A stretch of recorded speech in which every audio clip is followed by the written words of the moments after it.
Good afternoon from India. It's 5 minutes past three here, and I think we cannot wait for more participants to join in. They'll keep joining as and when they come. Meanwhile, let us begin with our session for today. We've discussed almost all the units of the first course, Introduction to Communication, Journalism and Mass Communication. And the last block is left with two units, one of which is event management and the other is integrated marketing communications. So, taking that into consideration, we will discuss the event management chapter first. And this is the chapter that tells you about what an event is. I mean, I think most of us know what an event is. Anything that happens which is of some importance to an organization or an individual or a community is an event. So, there are various things in this unit that we will be learning about, like the process of event management and what is the role of event managers in it. Again, role of what is event management is something which is very simple for anybody to know and understand, especially when we're talking to people who are working already in the industry or have been into academics for at certain levels. So that is one thing. The other is discussing the principles and practices of event management. Also, we are going to talk about the description of budget processes. How does budgeting take place for events and the elements of event management? Then we're also going to look at the evaluation and planning of events, and finally, how do you analyze the environment for event, and the way it contributes to marketing. We all know that marketing, or the last unit that we will be dealing with, integrated marketing communications, is something that to a large extent comprises of all these tools which are not complete in themselves because they require other tools to fulfill the objectives that they've set out for. So, like advertising is one, marketing is another, and event management is the third one. Corporate communications and public relations is yet another. So there can be multiple tools, and they are together integrated to so that we are able to meet our objectives to the best possible manner. So, talking about event management, the first thing we need to understand is what are the various types of events. When we talk about the types of events, when you run through this unit, you will see that they have been categorized into some 8 to 10 various kinds. Like there are charity and fundraiser events, which are held by charitable institutions, and they hold auctions or they hold charitable shows and all. And then there are also cultural events like festivities, celebrations, and all. There are private events, which could be weddings or anniversaries or things of those kinds. There are sports events, like we have the IPL or the Olympics or the Commonwealth Games, the Asian Games, etc. And then we have government, civic, and political events. So, a political rally being held by a party at a place, or party meetings, or speeches by the leaders of the parties, or all of them comprise the political events. And then we also have religious events, which can again be religious conventions or fests and all that particular religions hold to mark the death anniversary or the birth anniversary of somebody who they hold dear and revered. And then there are entertainment and leisure events like musical shows and fashion shows and award functions and many others. There are also academic events like seminars and symposia, conferences and various kinds of academic workshops or collaborative events. All of them together are also called academic events. And then, of course, we also have the corporate or business events, which can be multifarious, which can be of many, many types. And corporates are usually very innovative about organizing their events in order to showcase their product or service in the best possible light to the audiences and uh, uh, you know, all the other stakeholders who are involved in it. So, this is not an exhaustive list per se. There can always be many more, but this is just to give an idea of what we're going to talk about. Then, The next topic in your unit talks about technology and event management, and how technology and its advancement has added to better performance of events and better planning of events, and the way things have been. Like, say, for example, during Corona, there almost all the cultural events started taking place online. So, how event management industry is blooming and flourishing is something which one should know, specifically keeping into mind the technological advancement and the way technology has progressed. So, here, if we talk about some of the examples, of how technology plays a role in organizing an event, we may begin from social media.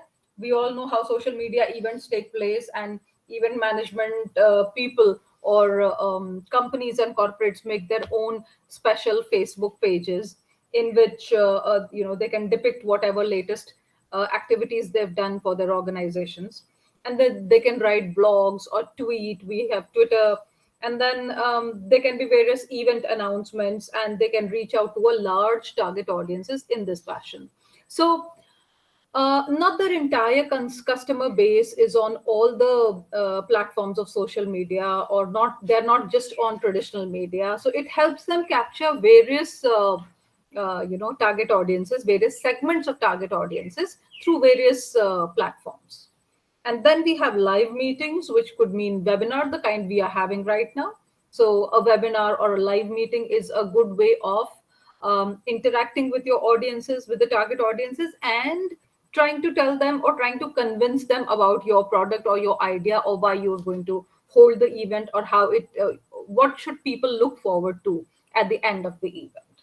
So that is one. Then, of course, when we talk of technology, smartphones, we all know that the way communication has been propelled by the coming of smartphones, and the way they not only enable communication, but they also enable a virtual presence and participation of anyone, in this case your customer base, in the form of audio or video, or the comments that people give anywhere and anytime.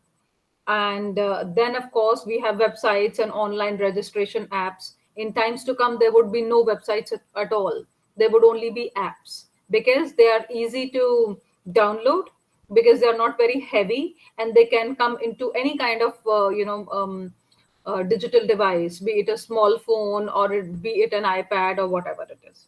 So that ways information can be updated, information can be given out to people, and announcements can be made in real time, and invitations and cancellations for events can be done. So most of the times, like, even when you want to book a ticket, it is through, like in India we have a Book My Show, a website called, which is an app, which is called Book My Show, whereby you can book tickets for movies and theater and any other cultural activity that is taking place in the city, so on and so forth. So it just makes it easier uh, to communicate, to cancel, to make reservations, etc. So, having said this, the next part that we're going to talk about is the event management strategies.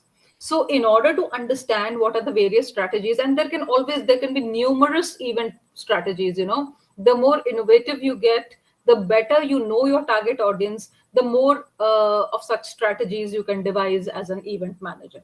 So the first thing, of course, is conceptualizing and planning an event. Once you know what you're going to do, for whom you're going to do, how much budget you have, and what exactly is the objective of organizing such an event, your conceptualization is done. The initial idea, the big idea is ready with you.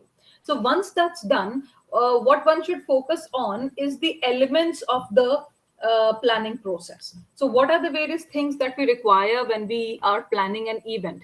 It could be about checking the feasibility of a venue, checking the feasibility of an event first, whether the event is feasible to be held or not.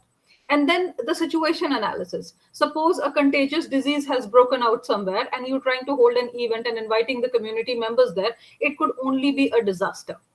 So, situation analysis is important. That is one element. And then you need to brainstorm. Suppose everything else is good. How are you going to make your event stand out? How are you going to ensure that more people participate in this? And in times to come, they remember, what they have been a part of. Or the top of mind recall of the company, the brand that you're trying to propagate through this event. That is another thing. The third thing is identifying the sponsorship opportunities, because it is all the time not necessary that the company or the organization itself funds for an event. If the event is something which has to do with the large public interest, there can be various sponsors who would be ready, because we know that it is a part of corporate social responsibility for all organizations, and there are other NGOs and government support also that one could look at. Then the fourth thing is finding out the venue and doing calculating all the logistics and the availability of those logistics. If you're trying to, maybe hold an event somewhere in a hilly area, and you know that it is difficult for there could be a landslide in certain kind of a monsoon season, or probably everything that is required will not be available, then that amounts to a bad decision. And then how do you form a team? Event management happens only when there is a team that is functional to look after various aspects that you have divided amongst yourselves. And how do you assign roles to people? And then of course, setting up of deadlines is important for the final event to take place on the D-day. It is important that a lot of good amount of hard work and planning and thinking for almost a month, sometimes a few weeks, goes into doing it. And so setting up of the deadlines and keeping the event dates in mind is important. That is another element of this event planning process. And then of course, the budgetary provisions. What is the kind of budget you're looking at? You could not always be leisurely with your budget. At times you're working on shoestring budget, and still you're going to make it happen. So how are you going to make it more innovative? How are you going to make it more supported by the community, and you're ensuring that less money is getting spent, and yet you're able to achieve the objectives you set out for yourself? Then the next thing that we're speaking about is the marketing of an event. Once everything is in place, you have maybe a few days time to market and let people know. It is important that people should know, and they should accept the idea of such an event happening. Only then you can ensure their participation. So say for example, it is a health and hygiene project for teenagers. How are you going to impress upon them the idea that you must come and participate? It has to be through their parents, or it has to be through their schools, or any such event, any such places where teenagers usually gang up, meet up. That is the kind of place you should target. So who are you marketing to, and how you marketing is an important aspect. And then of course, there is media coordination. um, Media coordination counts for, like, whenever we hold a press conference, we design a press release, we design a press kit, and we make the people aware of what we are going to do. Similarly, media coordination is important, so that there is greater coverage of your event, and people around get to know about the event that happened, or who undertook that event, what was the objective, and what was met.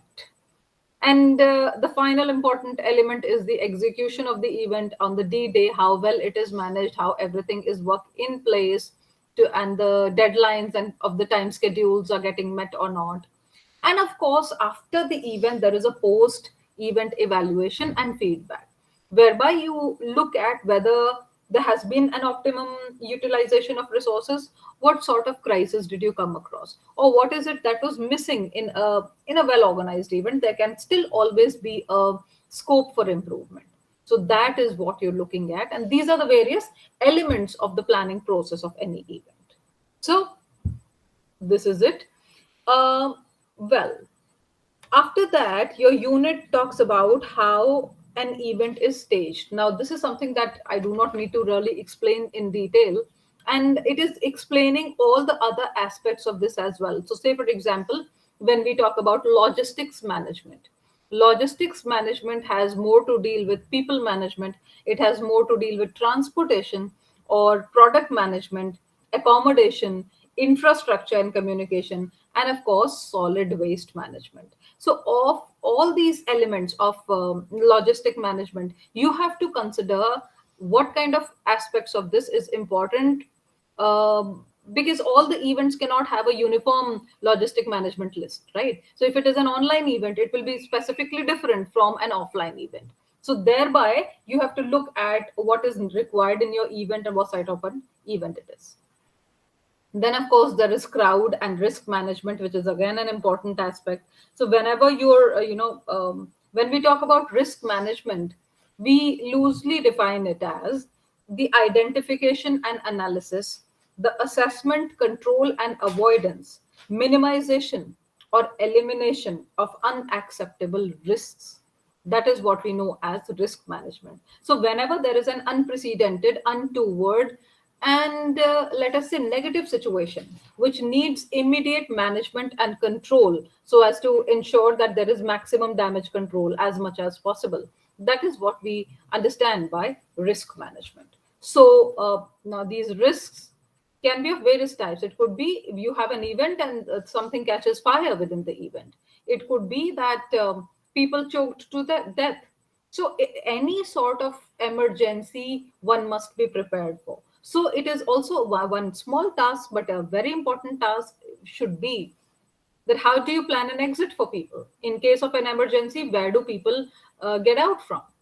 So and plus having all your contact details, all your contact numbers handy, and for any sort of an emergency, any sort of medical situation, you're keeping it intact. So that is what we understand by crowd and risk management. Then of course there is human resource management and events, and this largely talks about assessing the actual the number of people who are required for that event. How big a team do you need? Then, so this is a part of the project work breakdown. And once you've broken down your project, the D-Day, the event that you're out to organize, once you've broken it down into multiple aspects, you need to figure out to manage each of these aspects how many people are required. So that is the actual number of human force which is required for the event. So you identify the skilled people, you identify those who are able to get stuff to the venue and assign them tasks, and then you create a job description for them, you create a job analysis for them, and then you motivate them into increasing their productivity. So that is what we understand by human resource management during the events. So having spoken of this, the next part that we will be discussing about is event management budgeting. So now, when we talk about budgeting, this budgeting can be of depend on the kind of event that you're out to organize. So when you're constructing a budget, there has to be a certain kind of discipline into what kind of expenditures you're going to make and what is more necessary than the other. So how to prioritize the spending of money is important. So like when you run through the unit, you will see that there is a table which is made and it talks about income and expenditure, and then it reads that income stems from sponsorships of associations or NGOs or political parties, companies, federations, trusts, whatever. This is your income, the sponsorship that you gained. The expenditure could be your venue cost or the food cost or the water cost. So again, income could be the through sales. One is through sponsorships, one is through sales of tickets or passes and all, or food and beverages as well. But when you talk about expenditure, it has to be the wages of the teams that you've made, up to the individuals that you will pay, the volunteers, the technicians, the employees, artists, everybody who you hired in order to help with your event. The third kind of income could be in terms of registration fees. So if you're organizing an annual conference or something, you would require people to register for it. And on the other hand, the expenditure could be the insurance that you meet. Then donations are another form of income, while administration of office or rent or stationery and ACs and all are a kind of expenditure. Also, grants are something that you get from various agencies. There are grant giving agencies for the purpose that you've set out for yourself.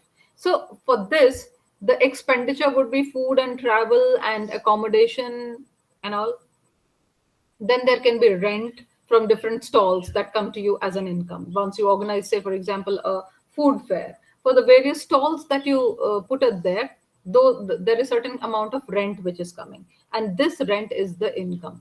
For this, the expenditure would be equipment purchase or hire, and then the sound and light system, stage, creating that stage, the decors, and everything. Again, income could be in the form of fundraising that you did in order to make that event possible. On the other hand, the expenditure could be the permissions that you require, the parking fees that you have to give, or the police and the liquor that you're inviting in. So, those are the various kinds of incomes and expenditure. Of course, another kind of expenditure which will bear fruit later on would be the publicity expenditure.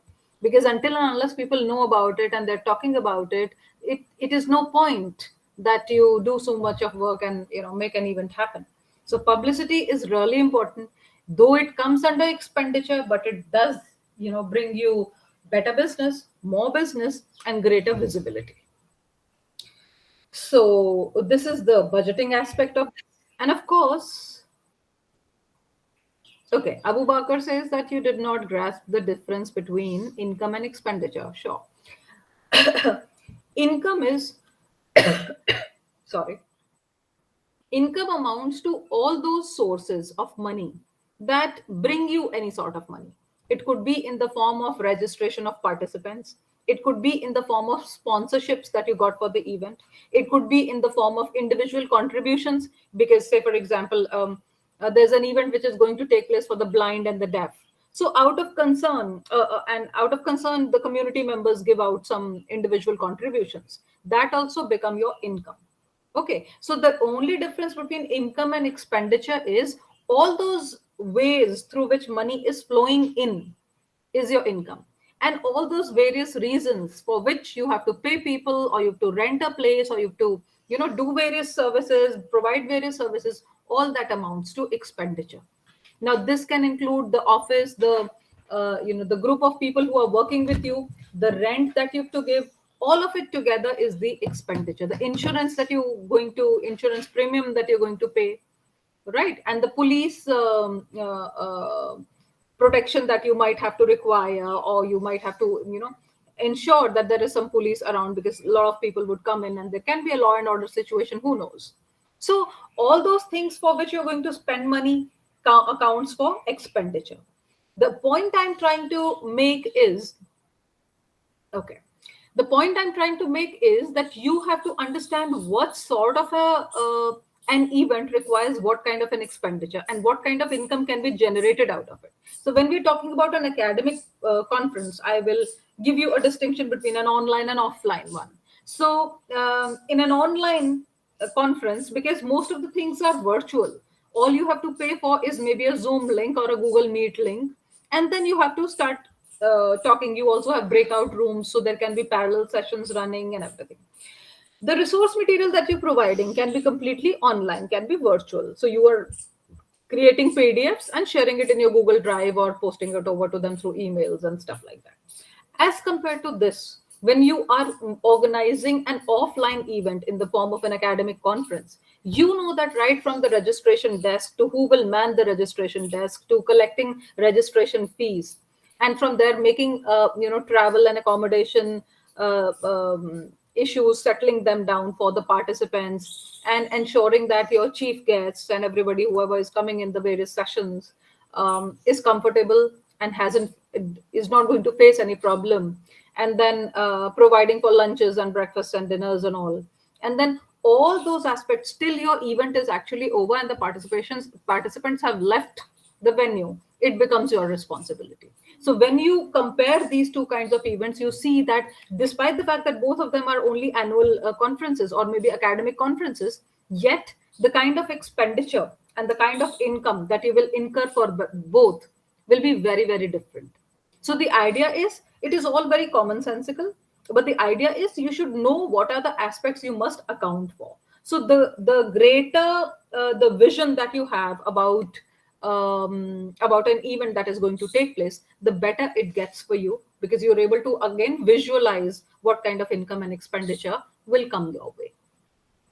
Right now, there should always be ways of figuring out how to reduce the costs of the budget.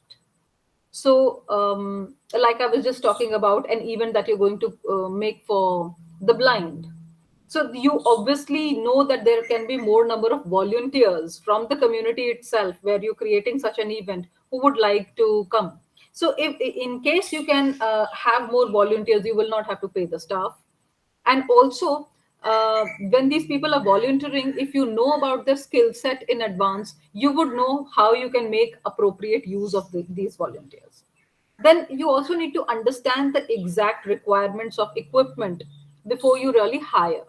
Okay, so once you know the amount of equipment you would require, you will not over purchase it, or you will not rent out more amount of equipment. Then, of course, thirdly, we have publicity. When we talk of social media, when we talk of WhatsApp groups, we know it is free publicity. It requires a good brain who can frame great messages that would not be lost, because there are so many messages on everywhere, all the social media platforms that people are on, be it Insta or Pinterest or Facebook, or you name it, and it is too much of information overload. So how do you create that beautiful message which stays with people, so that people are not the cause of the event is not lost to them? That is important to know and understand. So publicity is one area where you can really minimize your expenditure.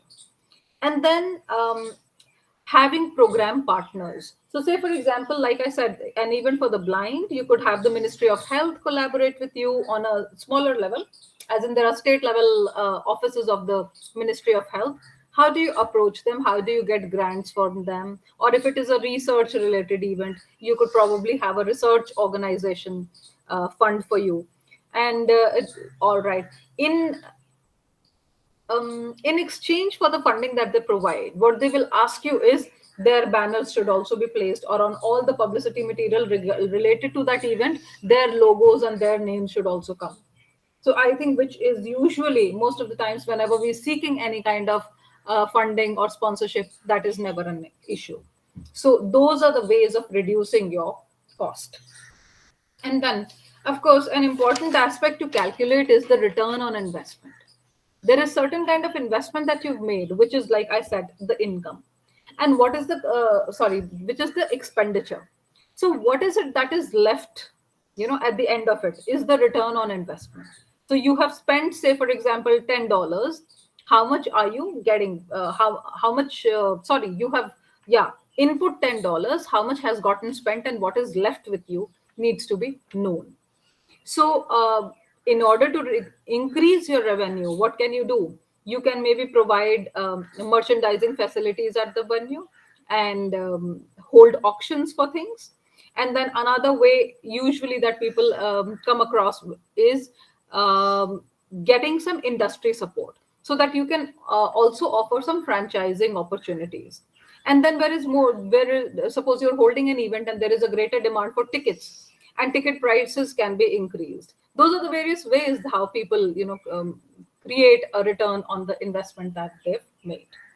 So, okay, then the next part that we're going to touch upon is the marketing planning for events. So how do you plan for an event, and how do you create the proper marketing scheme for it?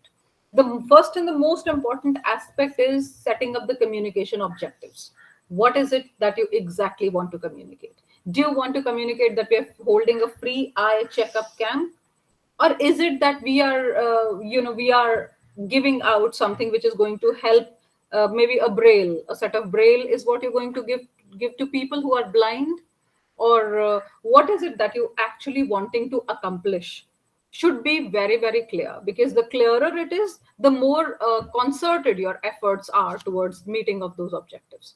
So there are some very pertinent questions that you must answer, which includes, why would somebody attend your event? Why will somebody spend their time, energy? You ask me to come to an event, why will I spend all my time to go there and make time to attend it, understand it? Why would I do that? So that question must be answered first, which would be your first communication objective. Then second, who are you planning to invite? And how do you draw, how do you pull on the crowd? Is it a celebrity who's coming to speak on the issue at hand? Say, for example, braille, provision of braille, or books which will have brailles in them so that blind can read. what is it that we're looking at? So event management, the event managers will have to call participants and performers and keynote speakers and everybody, and in a way that they should be crowd pullers. If it is an academic event, a famous professor who's been working in my area is somebody who I would like to go and listen to and see face to face. And so I would like to attend your event. So, what are those things? What are those aspects which will draw or pull the crowd is what the workshop organizers or the event organizers must always keep in mind. Then, when are you planning to hold an event? Say, for example, it is Christmas time and people are traveling, the event will obviously not draw a lot of people. So, that is another aspect that you must look into. Then, the location of the event has to be such that people are able to reach. You know, if you're holding an event in New Delhi, people from all across the country are able to come here with a lot of ease, as compared to holding it on one of the mountain tops of Kashmir, which might be very beautiful, but it might be very, very difficult for people, especially in winter, to travel there. So the location is very important. And then what should what should the people expect from the event is also important. It could be and what is it that pulls them? It could be good packaging, it could be affordable stay and affordable pricing for everything else which is involved, and it could be something which is completely innovative. Like, one of my friends is just going to she had just finished holding an academic conference, and they were talking about sustainable products. So the usually the conference kits that they prepare are usually either plastic or something. So she, instead, for a lesser amount of money, went for bamboo, and she, the sustainable goods, sustainable pens and reusable stuff is what she opted for. So that was something that stood out, and people really appreciated. Everybody who came to that conference appreciated that idea of an environment friendly, sustainable way of holding it. So, what is it that people will appreciate? What is it which is the unique selling proposition of the event must be worked out very well. Then, uh, the last thing is, how do we look at event management as a marketing tool? Now, all right. Now, this is a task for you. We have just spoken about what an event is and how do, what are the various aspects of holding an event.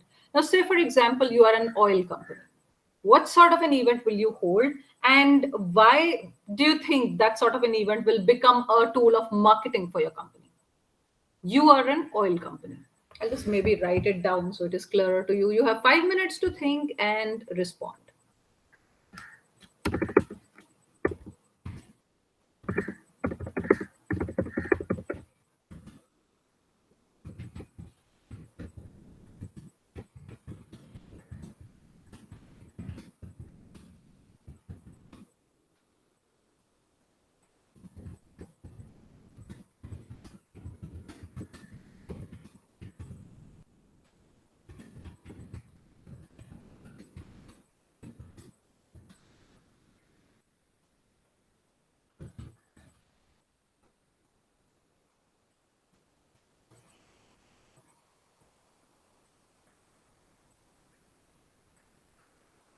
So it's in the chat box. Please go through it and think about it for 5 minutes and respond.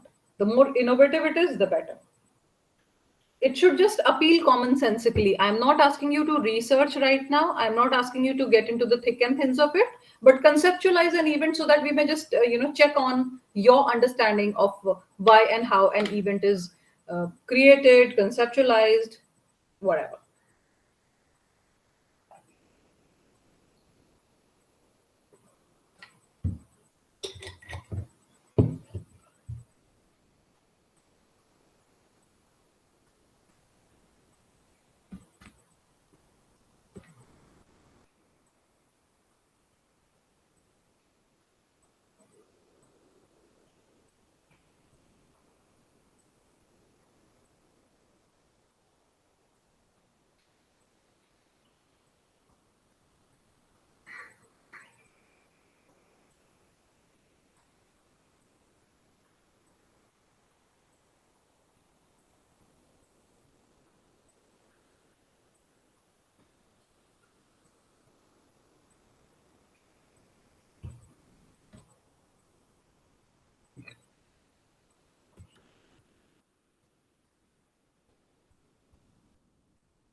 का video on है.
Time to respond, everyone. Please unmute yourself and speak.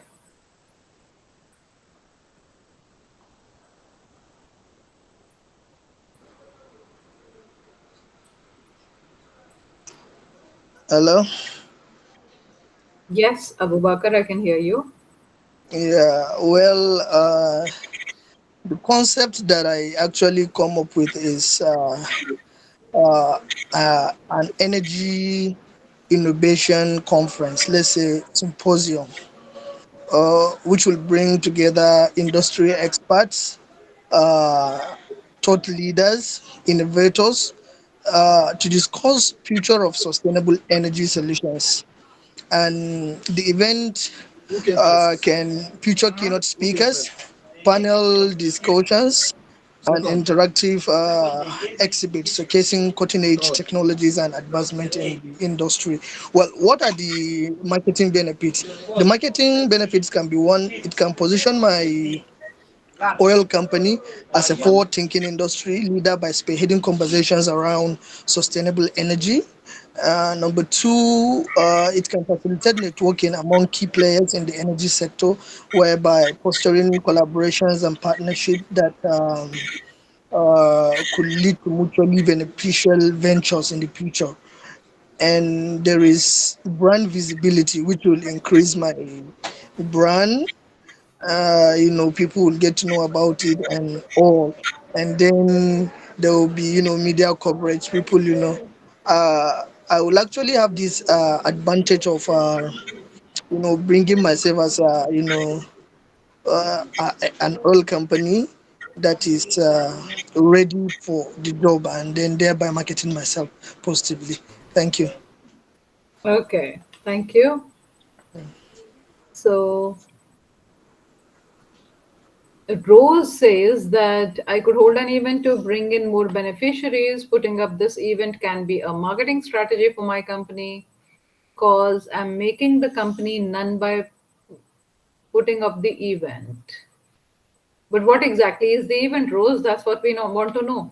How will you justify that that event will be able to market your company is what we want to look at.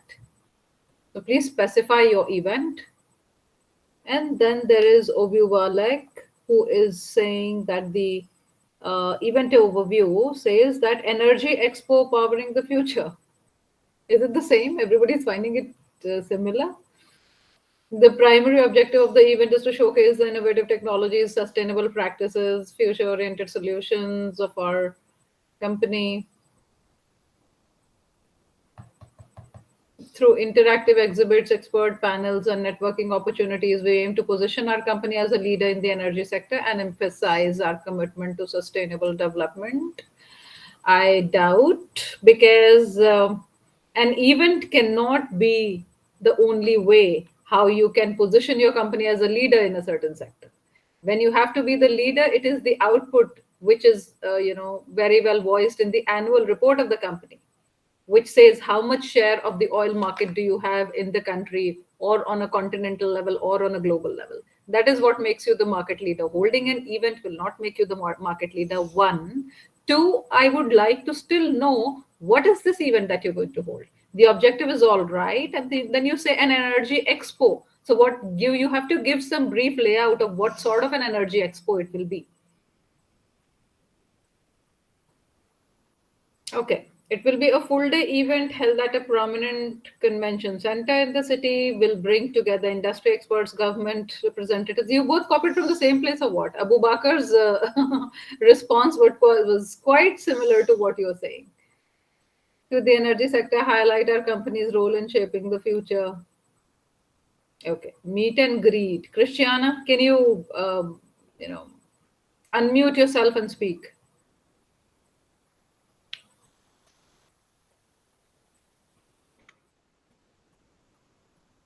I'll come to you, Nipong. Okay, Christiana, I don't think you're able to unmute yourself. So, Napong, please go ahead. Okay. As an oil company, I know that people are now very well aware of the dangers of mining to the environment, to their livelihood, the economy, and all of that. So I will consciously come out with an event called cross country annual cross country racing event, and this event is targeting both professional and non-professional racers, and normally targeting the youth of the country.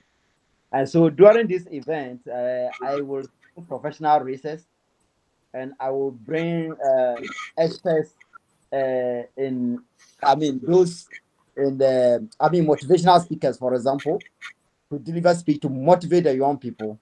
And then, so in this event, I will be seen to be nurturing talent of the country. Two, I'll also be seen to be a responsible, caring oil company. And three, I will also partner with major media outlets in the country to cover the event to make it more visible, more lively, and more attractive.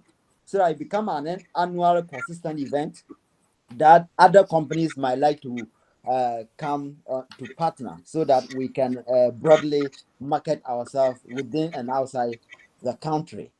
Because everybody is now looking for opportunity or bigger platform to market their products. So in this side, I will be attracting other companies like those in the water sector, mineral water, those in the beverages sector, those in other areas that energy drink sector, all of them will come to partner. So I'll become a major lead player in that event, though as a oil company. And so also an event that my mining caused some environmental situation, uh, the attack from the community will be lesser than if I were not doing things like this. And also through this event, I would like to sponsor some young people who excel during the event to participate in some events either within the country or outside the country. And also through that, I will look at the talent and also give packages like scholarship, education scholarship, traveling scholarship, and other things that will attract more young people to focus more on doing things that are related to my company's activities. And so, in the event that I have any event, be it racing or any other community events, everybody will be enthused to participate. So, these are the things that I will do. Thank you. Okay, this was well conceptualized, and we can really make out as to how this event will happen and what will it lead to, what are the expectations from this event, and of course, it is helping in marketing of the company. So, yes, well done. Yes, Christiana, what would you want to say? Uh, Thank you for the opportunity. I'll tag my conference as meet and greet. So probably it will be like a breakfast show whereby you invite international experts to maybe those who are also into the energy industry to also meet with the media outlets, maybe some of the major media outlets in Ghana, they will be present. And one thing I've noticed in Ghana is that people attribute success of a brand to celebrities. So I will make sure there are some influential celebrities present that will market the my oil products for me because the audience have trust in those celebrities. So far as they are purchasing my product and they are talking good about my product, it means that my product is good. So I would invite those celebs at the conference. And then for international outlets, I want to make it an avenue for my product to go globally. So this will be like international partnership whereby those foreigners will also maybe partner with me in sending my product like through exports in sending my product outside Ghana. And then also I would make sure that some media outlets also broadcast the conference, so it will ABA to be live program on some media outlet, the ones that I can afford. And then I would also use social media. If it is Facebook, we would go live and then we'll talk about the benefits of the product and sometimes how to conserve energy. Sometimes to hook audience's attention, you need to take it from home. So how to conserve energy from the home, and probably there could be the benefits of patronizing my product. So I will introduce corporate social responsibility that if you purchase my product maybe 100 cedis and above, I will donate 10% of your money or 10% of your income to social corporate social responsibility, be it a hospital or something like that. And that will coerce people in a way to patronize my product. Thank you.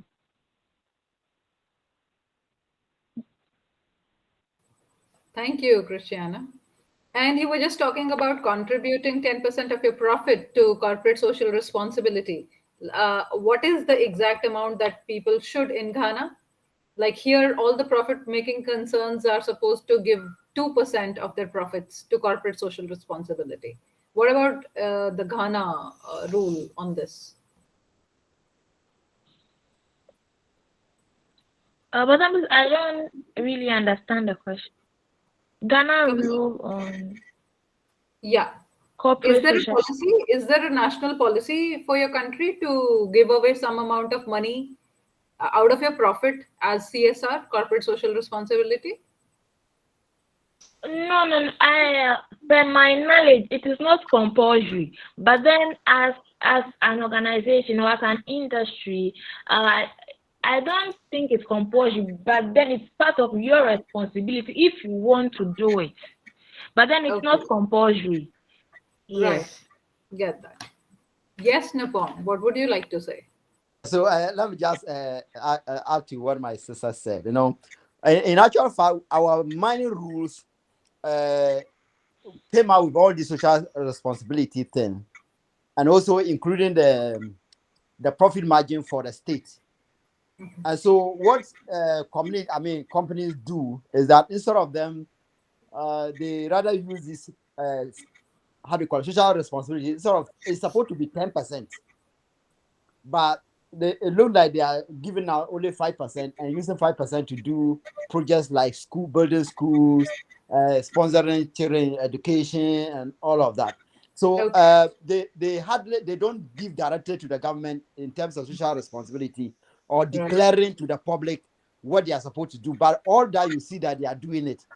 Okay, But when the audit, in terms of auditing, then they will say they have spent this money on social responsibility, on this project, on that project, on that project. So that is the system they are using. I'm thinking that for that system, they are using to exploit the country so much. So because for that, we don't normally know how much they are making, how much they devoted for the social responsibility. We don't know the component of all of that. And so currently, the money rule they are working on to revise our money laws that will ensure that you have at least a constant strategy, and then you also have a percentage for social corporate responsibility as well as the royalties. So then when they are doing annual auditing and the vetting, they will know exactly this is what you did, this was the profit, this was the losses, and this is how much you spend on the social responsibility. And this thinking is coming to the point because mining has become some tragic to the society. When you look at Ghana, for example, where mining are taking place, all our water bodies have been destroyed. So in Ghana, in times to come, we will have to import water to this country. And so we will want to revise our strategies and plans to keep all of this from happening further. And that's why they are now working on this to revise, to make it so compulsory that you have this as a corporate social responsibility, you have this as a royalty. For now, the royalty is just 10%. And what that 10% means, we don't know. It's not well defined.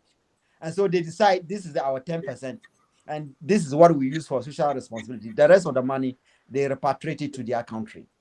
Thank you. Okay, okay. Thank you. A lot of doubts got cleared, I hope. And this is some new concept that has been coming up, which is good. Thank you for this. So let us now look at one of the last topics that we're going to talk about in event management and how it is a tool for marketing per se. So we need to understand that whenever we organize an event, what we are doing is you are giving an opportunity to your community, to your stakeholders, to your audiences for a better face to face interaction.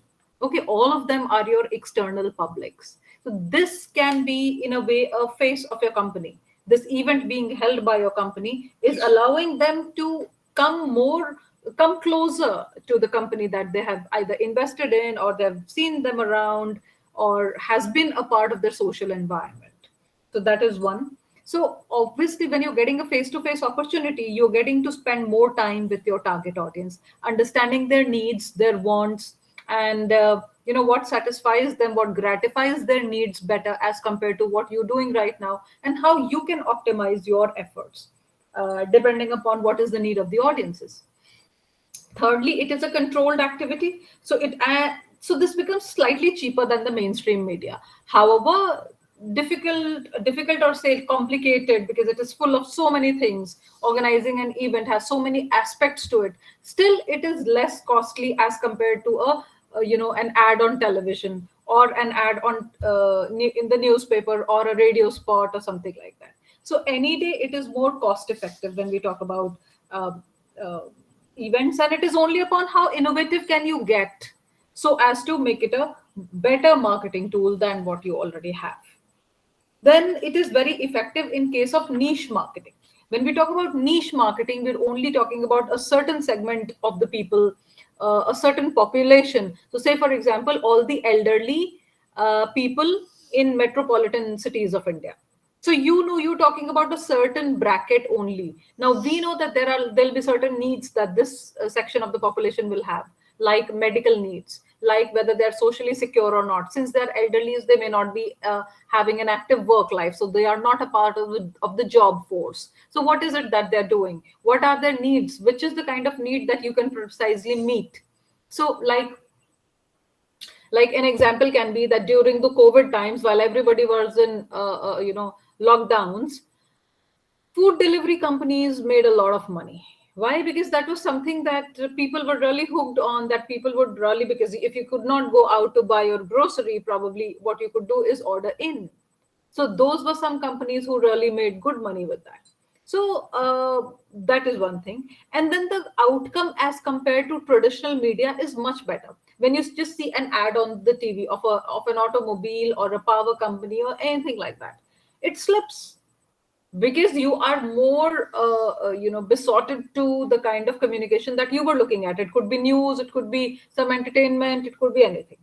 So meanwhile, the ad just is a passing thing which gets lost. So for an information, or for an event is something which will stay in your heads for a very long time, and that is why it is a much better marketing tool than all the mainstream media and the ads that you give into it. Then it is also useful to the small and medium enterprises. Whenever we talk about, say, handicrafts, or village products, or things that do not have a huge marketing budgets, this is the best way to portray and reach out to the public one on one directly. So this is how it makes a better marketing tool. Then like we talked about public relations, like we talked during advertising, here also in event management also, or event marketing also, we have event marketing research. So the idea is to get a hang of what are the trends that are happening around us in our business. What sort of, how do you get to know about it? You have to research the white papers, the newspaper reports, all the media that you can come across, as well as the specific journals of your business particularly. You also have to look into the historical data sometimes, and the event magazines and websites and all. So research could be conducted at a pre-stage also, and a post-stage. In fact, it should be conducted on both the stages. The first stage is when you're trying to plan an event, and you need to know whether more people are going to pour in for this or not, and whether the people are going to like this or not, whether it is in connivance with the needs that people are looking forth at meeting or not. So those are the pre-event researches. Post-event researches: where did we go wrong? Were there some scopes of midterm corrections? What is it that we could have done to optimize our resources better, and um, maybe do things in a better manner, and to obtain to achieve the communication objectives better? So that is one. And for this, we do researches of both the kinds. You remember when I was teaching you this unit on research approaches, we talked at length about the qualitative and quantitative research techniques. So these are both the research techniques that we make use of for event researches. And it can also be a triangulation, which is a mix of qualitative and quantitative, which is called the mixed method approach. So with this, we come to the end of this unit on event management. And the last thing that we're going to discuss is the analysis of an event environment. It is important to understand what sort of a situation analysis are you into. Like when I talk about situation analysis, India is going to have its elections in the general elections to choose another prime minister in the next 6 months. So obviously the political environment of the country is slightly different, which is obviously going to have an impact on the economic dealings of the country. And then the political, legal, the economic, the socio-cultural. How is this impacting the socio-cultural norms of the public? So you would see that there are state elections. In India, we have two kinds of elections. State elections are different. So at different points of time, we have so many states. 26 or 27 states is what we have, and different states go to election at different points of time depending upon the finishing off the 5-year tenure of their government. So whenever this is happening, you would see that governments would suddenly start giving out subsidies to people, especially the poor. So right from and this is the interesting aspect is that the kind of gimmicks that the politicians make is quite similar to the gimmicks that agencies or organizations do. So I have seen newspapers of national repute doing marketing gimmicks like giving away free buckets to people, okay, in the village areas, in the adjoining in the village areas which are adjoining to the cities. Similarly, we have seen governments distributing two kinds of dustbins. Suddenly they have a budget for that and they do not mind doing it because the elections are coming up in a month's time in certain states. So they will give a blue and a green dustbin for biodegradable and non-biodegradable wastes and stuff like that. So this is a situation analysis. What sort of things, what kind of an event can you hold in this kind of an environment is important to understand. So this is why whenever we are looking at the political, economic, social, cultural and technological factors, PEST, this is what we know as PEST analysis. Okay, where P stands for politico economic, E stands for, sorry, political legal, E stands for economic, S stands for social, and T stands for technological factors. So only when I say about technological factors, say for example, cryptocurrency is banned in many countries, including India. Banned as in partially banned, because it involves so much of tax payment that people usually either would do it secretively or they would not do it at all. So cryptocurrency and the use of it or the acceptability of it is a certain kind of environment which is presented to you. So if you are dealing in cryptocurrency, or if you're a business who deals say for example half in cryptocurrency and half in normal currency, then this is not the best environment for you. Right. So these are the aspects that you need to understand when you're analyzing an event environment. The second thing which is connected to it is the SWOT analysis. SWOT, we all know. We mainly, most of the times we keep making use of this term SWOT. And like PEST stands for political, legal, and economic and social technological. Similarly, SWOT, S stands for strengths, W stands for weaknesses, O stands for opportunities, and T stands for threat. So what sort of threat can an oil company be facing? It could be facing a threat on the carbon prints that the company is leaving. So as more and more vehicles are going to hydrogen or are going to becoming more electrical in nature, the idea of burning coal is going to be defunct soon. So this is a threat that they are facing. What is the opportunity that they have? The opportunity is that they're still amongst the top profit making companies of the country as well as the continent. So how can they exploit that bit to maybe collaborate with the technologies of the future so that they are not extinct in times to come? Okay, that goes for threats and the opportunities. When we talk about strengths and weaknesses, what are the strengths of a company? We've been in the business for the past 100 years or more. So for almost a century, from the time when the country was not even free. So that can be one, that is a strength. And then what is the weakness? The weakness could be that the because the people are becoming more aware of the fact that they should keep their environment clean, and they should look into the sustainable ways of living and lifestyle and all that. So probably people are not going to make use of diesel engines and petrol vehicles. So that is something which is the weakness. So this is called a SWOT analysis. Similarly, there is an internal resource analysis. Now this internal resource analysis will, it is something which will help you understand the budget, the manpower, the raw materials, the kind of the amount of money you have to bleed, as in to give away in advertisements and all, and the kind of venue requirements, all those things that you need to look at to plan an event. This is called an analysis. The name suggests itself, the analysis of internal resources of a company. That is called internal resource analysis, or IRA. And then of course is another important aspect, which is competition analysis. Okay, like I just said, that for an oil company, the competitor could be an electric vehicle company, EV.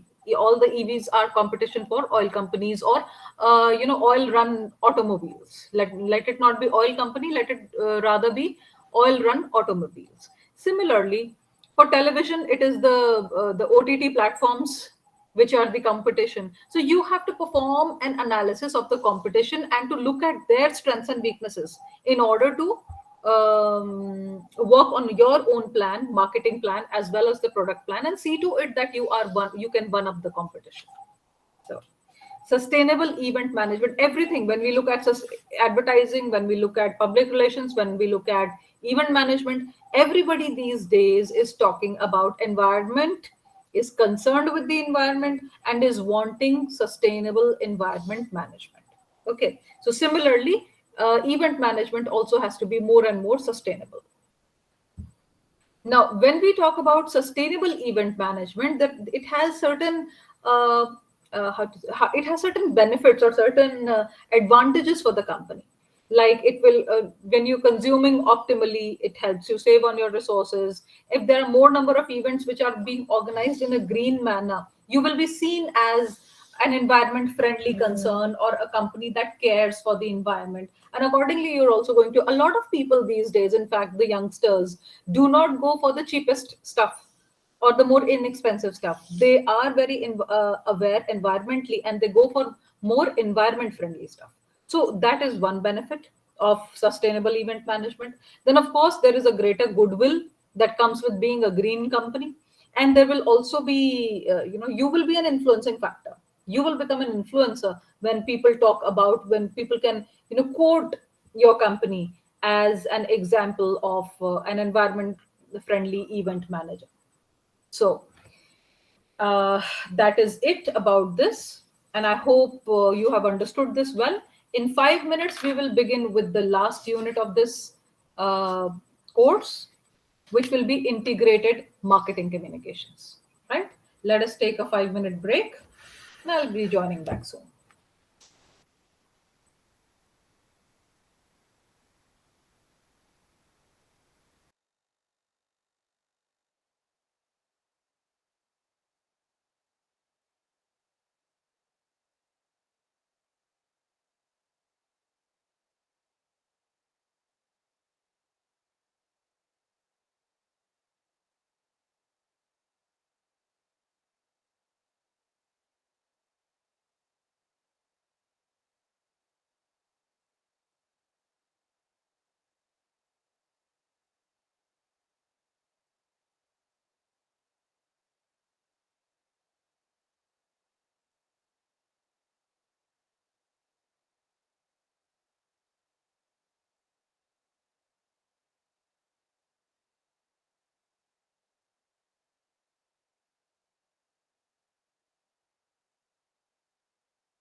Okay, everyone. So now we begin with the last chapter on integrated marketing communications. Uh, Bits of pieces of it you already know, like advertising, public relations, event management. All of these together comprise integrated marketing communications.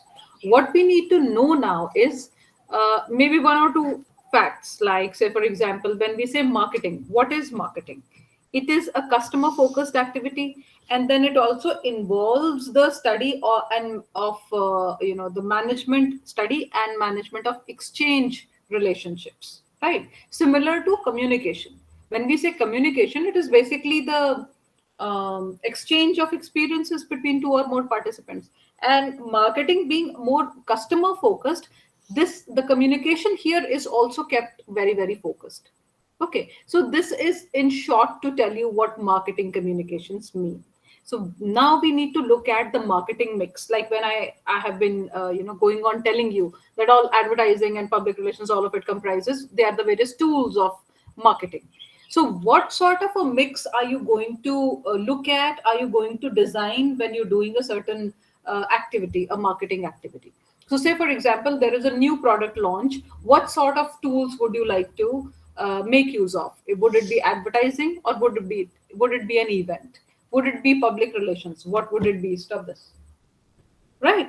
So marketing is the strategy, which is marketing mix is the strategy that you focus upon by formulating, a certain plan or design for your marketing goals on the basis of the product that you're going to sell, the price that you have, the place, and the promotion, which are the four P's of marketing. Of course, now we know it to be six or seven P's. So people have become important. The green value has become important. Those things have come.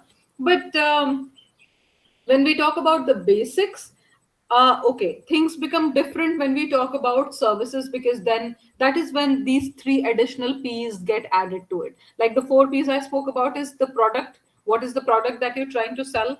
What is the price at which you're ready to sell this product, such that you also incur some benefit, some return on investment? And what is the place, as in how are you placing a product? So, say for example, a small car will be placed in for a certain segment of a target population. A small car would be for a small family, for the first time car purchasers, or for those not for the moneyed class. The people who are rich would obviously prefer bigger cars because they hold it as their status symbol. But for the middle class families, having a car means it is more of a necessity. If you have to go out, if you have little kids, you need a car. So that is the placing of a product. And then how do you promote that product? Those were the four P's. Now the additional P's that come in service sector are people, process, and physical evidence. So what do we mean by physical evidence? Say for example, you go to a hotel, you pay a certain sum of money to stay there for a day or two, but you're not bringing back anything which you can touch. So this is something which is more of a an evidence of an experience. So you're paying for the experience of staying there. Similarly, people are important. So people in terms of the employees, in terms of all your stakeholders, everybody who has any role to play, media, people become important there. And the process. So when I say the process, it is how you're going around. Like when we talk about the green processing, when we talk about the green processes that involve manufacturing of your product or service, those are the processes that you would like to highlight as a part of your marketing efforts, right? And then, so this is marketing bit. This is what I was talking about, marketing mix, right? So for marketing mix, what are the various combinations of tools you would use to meet a certain marketing objective is something that you need to decide on. Similarly, there is communications mix. When we talk about communications mix, it's about the tactical way of putting forth and making use of communication tools and putting forth your communication objective, you know. And this is done by the help of the strategy that you have devised to achieve that objective, right? So this could make use of both the online and the offline tools of advertising and marketing and all. So um, the basic idea that we need to know is, why is it that the marketing communications should be integrated? We have just followed what IMC means, what is marketing mix, and what is communication mix. So why should marketing communications be integrated? Because the mainstay or the main consistency of communication is there when you're able to withhold your communication objectives and your marketing objectives in consonance to meeting the major objectives of the company. So we know that the tools can be both online and offline, and there can be multiple ways of more than one communications about the sale or purchase of goods, about the use of service. And too much of communication from multiple tools can also lead to confusing a customer. We do not know whether to believe or not to believe, or why so much of information overload is coming on us through both online and offline modes. So whether to trust this communication that we have with us, or to just do away with it. So that is something that we need to know. So that is why, in order to make the, to aim well and to meet your communication and marketing objective, you need to integrate it, so that your customer is not confused at the end by receiving the same or different kind of communications of your company from various sources, right? So and then also it is important to understand what all do we integrate. We integrate, like there is one, if you go through this unit, you will find that there are certain different kinds of integrations that have been explained here, like the integration of vertical objectives. So when we are integrating the communication and marketing objectives, that is what we know as in order to fulfill the organizational goals. That is what we know as integration of vertical objectives. Then there is horizontal integration, which talks about manufacturing, operations, human resource management, all those things that are all those wings, those branches which are there in order to ensure that your identity it stays safe and secure, and people know you by the product or the service that you manufacture. The third kind of integration could be integration of marketing mix, which needs to be integrated with the communication messages. The fourth is integration of communication mix. Now, what kind of communication tools you're using? Are you making use of advertising because you're a first time you have come into the market? Or are you making use of events because you want to reiterate that the community is being served by your company, and your company stands solidly with the community of which it is a part? So there we talk about integration of communication mix. Then we have an integration of creative design. So positioning is affected by this. How you're positioning your product or service, which income bracket people are going to benefit maximum from your product or service, is what is integration of creative design. So with this, we come to the end of various kinds of integrations. And when we talk about the tools, you've already done, so I will not revise this or the whole thing with you. You've already done advertising, you've already done public relations, and you've also understood sponsorships and how sponsorships can, partially or fully take care of the economics of an event or a cause that you stand for, or your organization as such. So it could be donations in cash or kind, and the sponsorship can help in building of a brand also, because the people who are your sponsoring partners also lift your brand up to their stature. So by association, by brand placement of merchandise, and then there are also certain times some visual displays. All these are means of diversifying your market. Other than that, there is sales promotion and gamification and content marketing. Now, these are the aspects that I'll discuss, since the previous ones we've also always, already discussed in the various units. When we talk about sales promotion, it is pinging on the communication that the company is making to its audiences and various other stakeholders. It is also talking about the incentives that the company is offering, the sales incentive, something for free. So 15% free or 15% discount, incentivizing The third thing is invitation in terms of memberships. So you would come across various hotel chains who would say that if you become a member, we would allow you a family holiday for a certain number of days and nights in a year, or once in 2 years, stuff like that. All those are examples. This is invitation, right? So these are some of the techniques of sales promotion. So simply they try to entice by giving you more quantity, or by offering you a discount, or offering you some service for free. That's sales promotion. The second is the second, I should say, second way of making use of sales promotion is by letters and emails, by which they make you aware of the product or services that they sell, and they implore you to go try it out. Then the second is point of purchase displays, what you see in the windows, okay, of shops and all. So, and this could also be in the form of posters, and it could be in the form of streamers and all, banners and everything. The third is demonstrations, whereby if you go to a mall, right in front, they would ask you they would request you to take a demo of certain things. Say, for example, a massaging machine, or maybe a new brand of coffee, or a new lipstick or something, some new stuff. So that is demonstration of a product. And then also there are offers and discounts, like I already said, and there can also be gifts and coupons. So if it is the festival season coming, a probable gift or a coupon is something that people would like to go for in order to, and also meanwhile try that product. So this is about sales promotion. Also there are direct mails and emails, which are direct when you're trying to directly talk to the people, of course, sometimes it is found to have less impact, at other times it has more impact. You would often find emails from insurance companies buying car insurance policies or personal insurance policies. Those kind of emails keep dropping in your mailbox. So that is direct mail and emails.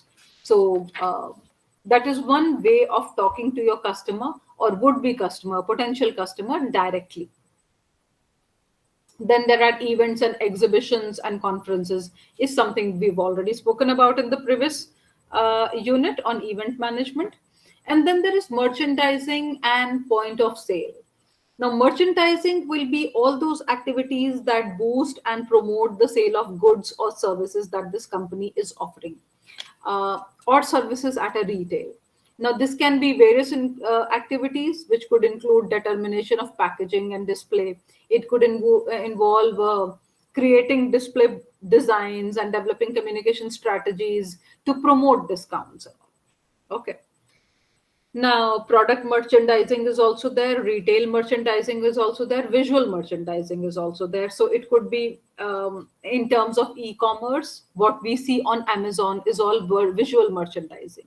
What we see in the retail stores is retail merchandising. And product merchandising is when there is often you would say some shelf displays, the windows displays.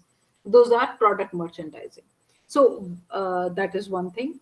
And of course, the next aspect is packaging. We all know packaging has become more important than the product these days, and people are enticed by the kind of packaging a product comes in. Say, for example, your mobiles. So those are the things. And when you run through this unit, you would find how a package needs to be. Like, it should be what do I say? It should be lightweight, and then how it should be able to project the identity of the product. So if I'm talking about a mobile phone, it should be able to project the company's identity and what it stands for. Again, the packaging should be easy to carry, it should be attractive. All those factors are there. So kindly run through this unit and you would know more about it. And then there are certain benefits which have been mentioned here, like it brings about certain kind of consistency in the communication which is made with the audience. And integrated marketing communication also creates a clear and consistent range of messages, one after the other. The string of messages follows, because integrated marketing communication doesn't mean that you have informed them of a certain thing, or you have given them an idea of a certain thing once and then you forget about it. No, it has to be on a continual basis. And the customers, as they become more aware and there is consistent communication, how do you try and build in some kind of brand loyalty from the customers? And there is a greater how does it happen? It happens when there is a greater chance of making a positive purchase decision once they have decided to go for your product. And after trying it, if they find it satisfactory, you will, you will gain in terms of brand loyalty as well. So, since integrated marketing communication is more effective, it also, helps to increase the profit for an organization, and there is a greater competitive advantage for the organization and a holistic positive experience for the customer as well. Then we talk about making a plan, an IMC plan. And if you will go through this, all the models that we were talking about earlier, like the SWOT analysis and all, is done to understand what our marketing objectives should be, what our communication objectives should be. At the end, how does it gel with the goals of the organization? What is the organization seeking?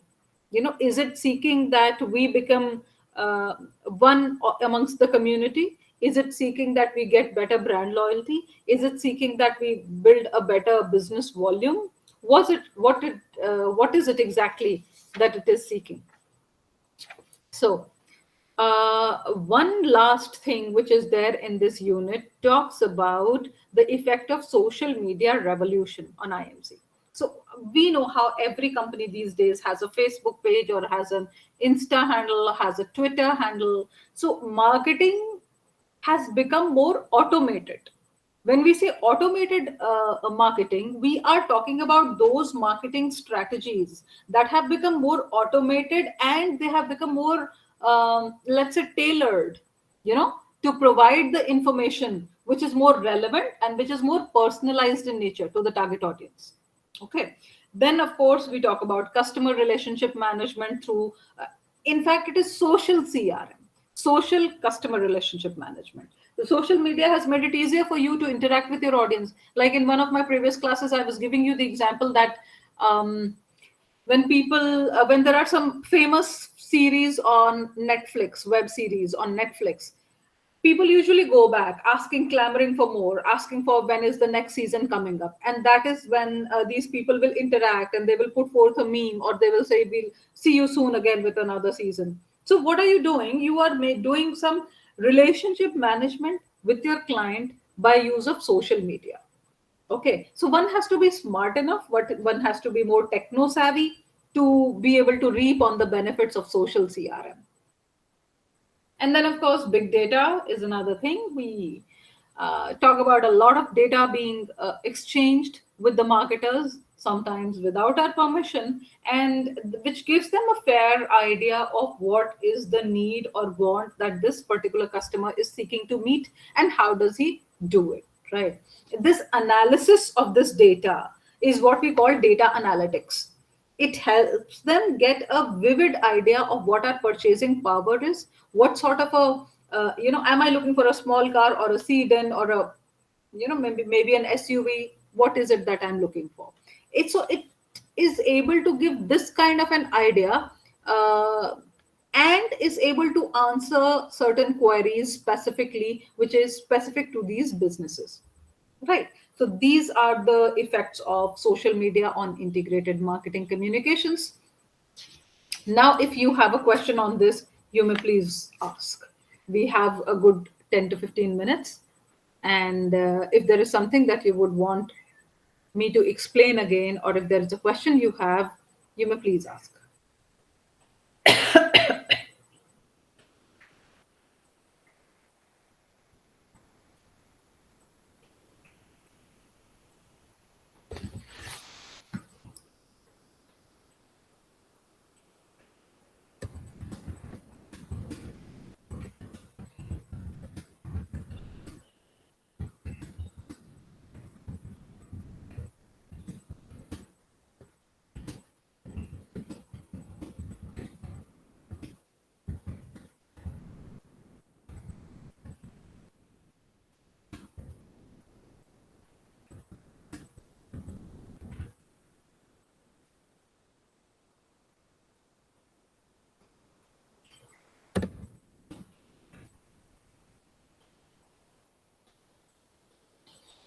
Please answer the question.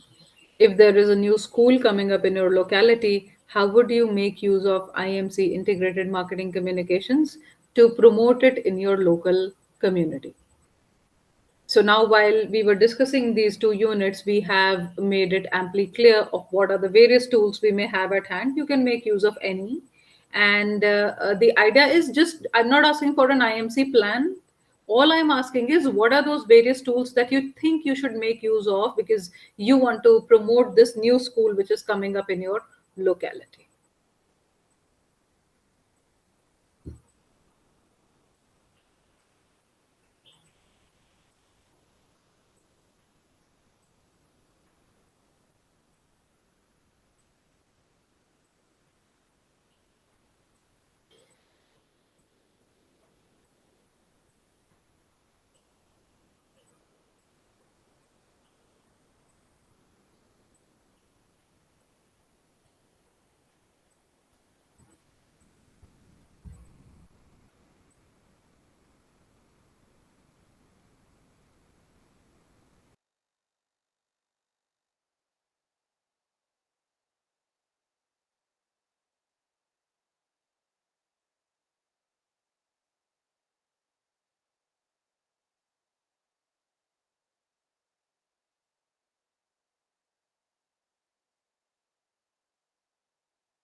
So I can see a few responses in the message box, and Abu Bakr says that he would use advertising and probably public relations. Please also indicate a reason for your preferences. Why do you think advertising is best suited?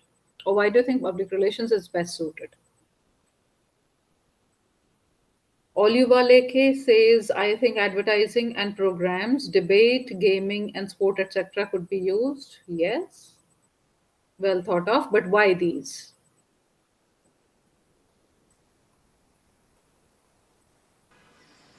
Okay. When I talk, Yes. yeah, the reason why I actually choose advertising is because, okay, this is a new school that is coming up.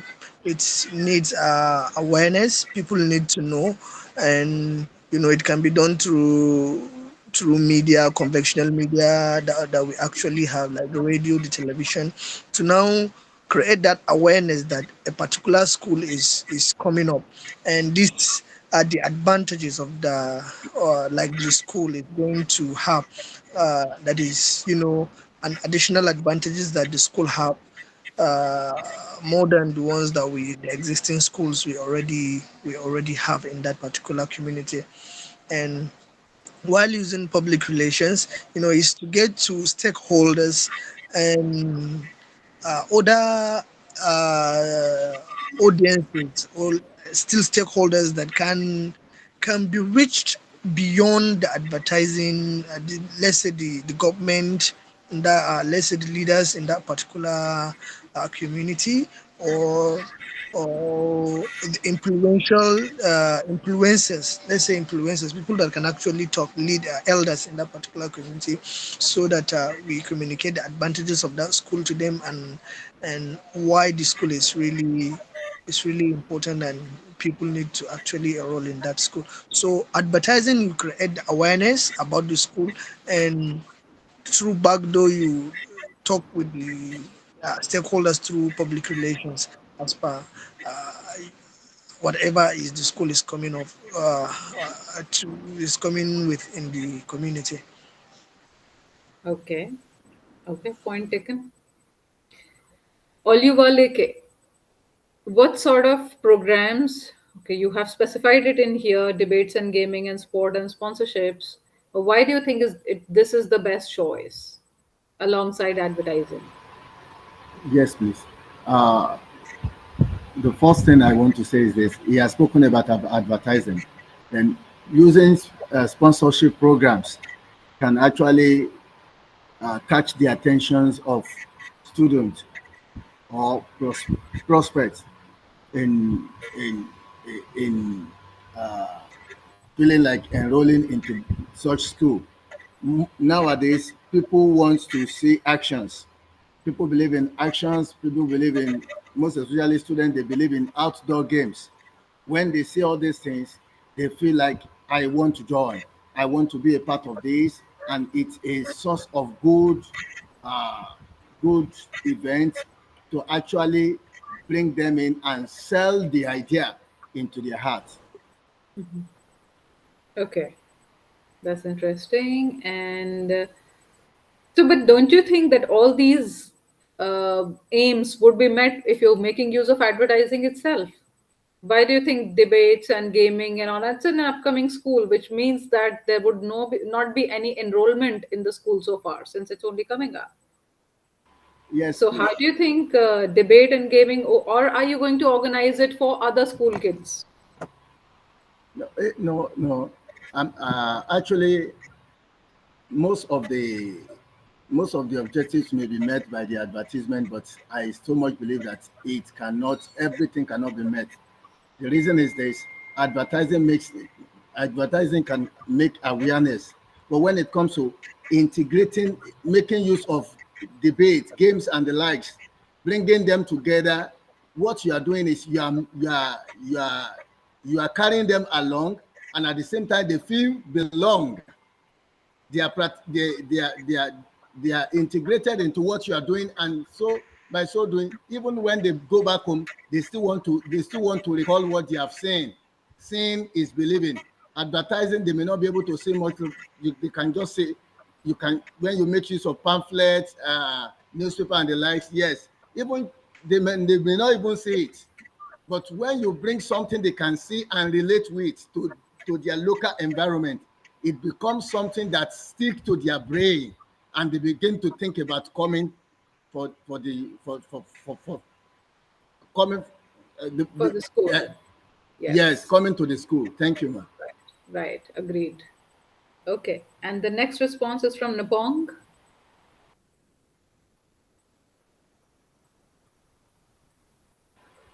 And What he is it, ma'am? says,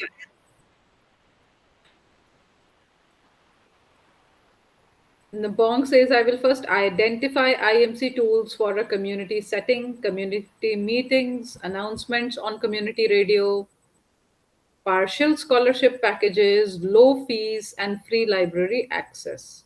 Also, courses will be more practical oriented. Interesting. So you are spending least amount of money out of all the people who have responded so far. Napong, tell us why this is the best method to make use of. Okay, so yeah, we are looking at a community setting. And so at a community level, the school is yet to come. Now everybody is looking for a very based on the economy, the current situation of the economy. Everybody is looking for a very affordable place to educate their children. So first of all, I'll look at what mediums are available at the community to reach the larger community members, and so that's the community setting. So the first one will be there are places that they do community meetings, or you can organize community meetings. So these are very practical way of reaching out to community members at the local level. Also, there are community radios that are available and well listened to by community members. So I will package my information through one of this, and so I will make a frequent announcement on community radio that is available. And through this, I will also promote partial scholarship. For example, maybe you have more than two kids, you might have you might pay maybe two and one for free. So that is another way to attract or to actually build conscience of the parents. Even if they have their kids or their children in other schools, they would like to bring them to your school so that they can enjoy one free scholarship. Or if they have two children, you pay one full, one half. So these are practical packages related to the economy at the local level. And also the fee, like my previous colleague said, I'll do a research around the schools available at the community level. Then I will reduce my prices, the school fees. I'll make sure that my fee is lower among others. And also, most of the schools that we have, you have to pay something or register to access the school library. But in my case, I will ensure that the library will be free for all students to access, and also they will have opportunity to take the books home and bring them when they are done with it to come and pick another one. So these are some of the packages. And also, I will look at the practical courses. The courses that I will introduce to my school will be totally different or more better than the others that are already running, because people now want to see their children doing things. For example, if all the schools are doing computer science, what is the difference? I will make sure that I have a computer library where or laboratory where children can go and do coding. They can learn coding, they can learn graphicing, and these are practical oriented. And so each child will have access to one computer, and then they have time for all the children to learn things that are very necessary in terms of computer. So I will use this practical aspect to advertise and whip up the interest of parents who will want to bring their children to come and learn practical lessons. Thank you. Thank you. I like your answer the best. Very strategically thought of and a nice way of drifting away from the mainstream media, which also means a lot of money going into it. So this is something which is asking for less money and creating a greater impact. Well done. Yes, please, Osvaldo.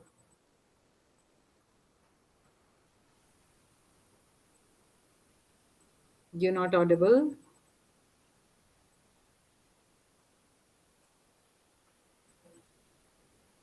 I would start with thorough market research to understand the needs and demographics of the local community.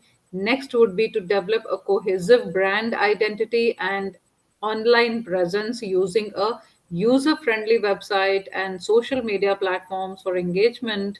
I would run advertising campaigns aimed at my target audience.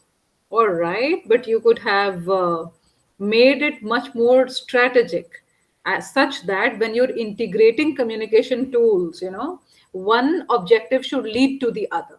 Here, all of them are highly dissipated. Each of them has its own identity, no doubt, but then all of them are not leading to meeting of one certain objective. So next time you make such a plan, please look at what sort of a purpose can a certain marketing device, marketing tool serve for you, and then how does it lead to the meeting of the larger purpose, the larger objective, right? Thank you. I do understand that all of you have understood the basic concept of both event management as well as integrated marketing communication. And with this, we come to the end of this course, MJM 020, Introduction to Journalism and Mass Communication. Now, there will be one more course on reporting techniques, because that will be pure journalism. So again, it will have 4 blocks and certain number of 15 or 16 units, chapters that we will be dealing with. Last time I asked you to join the class on 5th of October, which was day before, from 3 to 5, but I did not find anybody. Why so? Nobody turned up. Is it 5th of October or 1st? Because we were here 1st of October, like almost everybody is around and you are not around. So maybe we mixed the date. We were all here 1st of October. Because 30th of September, I held the last class, which was a Saturday. And I said I won't be holding it. I did not have it on schedule. My classes are usually scheduled on Saturdays, not on Sundays. And so I had said that because I was traveling for the next 4 days, I said that my next class would be on 5th. And I waited from 3 to 5. And I was wondering how come nobody turned up. So, but anyway, that's one Like thing. that's actually a mix up. Yeah. We So all joined the following day on the 1st, and we were waiting for you. We were surprised that you're not, because you always come, and even if you're not coming, you used to set Yes. notification that you wouldn't be around. So we are all surprised that you actually did not. And I was equally surprised. I was telling my director, somehow nobody has turned up. So he was wondering if anybody has been informed. I said, I informed them in the class, but never mind. That must have been a miscommunication. Shall we meet again on Monday, which means day after tomorrow, 3 to 5? Would it be good for you? I want to begin with this new course on reporting techniques. So that would mean what? That would mean 9th of October.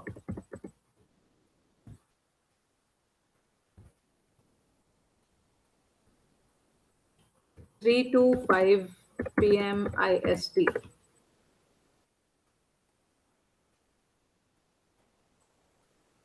All right. So I will see you day after tomorrow, same time, 3 to 5 p.m. All right. And we'll begin with the new course. Meanwhile, in case you have some doubts or you want me to repeat something, please feel free to let me know. Does it mean there would be no class? Am I scheduled for a class on Sunday? I don't think it is in my schedule. Do you see my name against any of the classes on Sunday? Like Christiana, Yeah, can you yeah. please check? The class is actually Saturdays and Sundays, and Uh huh. we have So you tomorrow as well. you have it tomorrow. Yes. Oh, I see. So looks like you have a different schedule than what I have. All right, let me just announce it here. Over the weekend, we will have one class, either on Saturday or on Sunday. Now that we've been holding classes on Saturday, we won't hold it on Sunday. We'll hold it on Monday. No class tomorrow. Okay. So day after we meet from 3 to 5. Done? Okay. See you all again then. Bye bye. All right. Thank you. all Bye. right. Bye bye, and thank you. Thank you very much. Bye bye.